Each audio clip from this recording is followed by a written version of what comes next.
ব্যক্তিগত না না ভাই কেন ব্যক্তিগত? এই যে লেবেলটা আছে না, যতক্ষণ পর্যন্ত এই গায়ে থাকবে না ততক্ষণ পর্যন্ত এটা কি জানেন, টিনের একটা উন্মুক্ত। কোটকা এখানে এটার ভিতরে দুধ করেন আর ইয়াবা করেন আর যেই করেন এটা কিন্তু কোটকা। যতক্ষণ পর্যন্ত আমি লেবেলটা লাগাবো তখন শিবের একটা দুধের পণ্য এটা। এটা ব্রান্ড। যখন আপনি এই লেবেলটা ওই ফোমের উপরে আপনার কনস্টিটিউট লাগাবেন এই লেবেলটা, তখন কিন্তু একটা ব্রান্ড, তখন কিন্তু ব্রান্ড, তখন আপনি উৎপাদনকারী। আপনি গাজের উপরে চালান দেন, গাজের উপরে এটা কিসের চালান? গাজের উপরে চালান দেন, মাল দিয়ে বুঝলেন গাজের উপরে চালান দেন।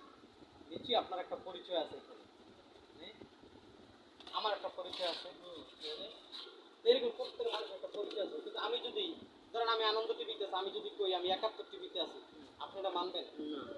আপনি কি করবেন?